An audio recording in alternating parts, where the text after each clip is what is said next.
আসসালামু আলাইকুম।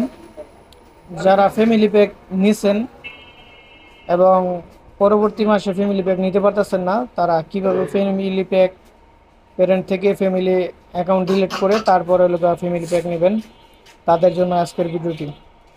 তো তারা প্রথমত আপনারা অ্যাপস ওপেন করে অ্যাপসটিতে লগ ইন করুন। লগ ইন করার পর আপনারা এই যে এখান থেকে এই যে উপরে দেখতে পাচ্ছেন অপশনটা, এখানে এই অপশনে ক্লিক করবেন। এই যে এখানে এই অপশনে ক্লিক করে দেবেন। আমি এখানে ক্লিক করলাম। ক্লিক করার পর এই যে এখানে দেখতে পাচ্ছেন যে ফ্যামিলি একটা ফ্যামিলি নামের একটা অপশন আছে। তো আপনারা এখান থেকে এই যে এই ফ্যামিলি অপশনে ক্লিক করবেন। তো আমি এখান থেকে ফ্যামিলি অপশনে ক্লিক করলাম।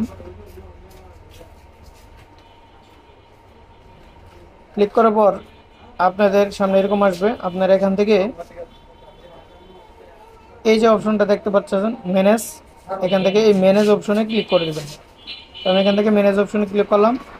তো এখান দেখতে পাচ্ছি আমার একজন প্যারেন্ট অ্যাড করা আছে। তো আমি এখান থেকে এই যে এটা যেহেতু অ্যাড করা আছে, তো আমি এটা ডিলিট করার জন্য এই যে নিচে রিমুভ অপশন আছে, তো এখান থেকে আমি রিমুভ অপশনে একটা ক্লিক করব।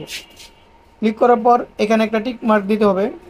তো এখানে আমি একটা টিক মার্ক দিয়ে দিব। যে এখানে টিক মার্ক দেওয়ার পর আমি এখান থেকে টিক মার্ক দেওয়ার পর এই যে এই অপশনে ক্লিক করে দেবো।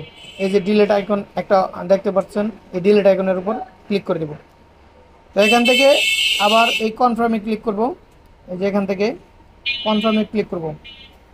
এখান থেকে এই যে কনফার্ম, তো আপনারা এখান থেকে এই কনফার্মের উপর ক্লিক করে দেবেন। তো আমি কনফার্মের উপর ক্লিক করে দিলাম। তো দেখতে পাচ্ছেন আমার কিন্তু এটা সাকসেসফুলি ফ্যামিলি এখান থেকে ডিলিট হয়ে গেছে। এখন চাইলে আমি এই নাম্বারে আবার ফ্যামিলি প্যাক নিতে পারবো।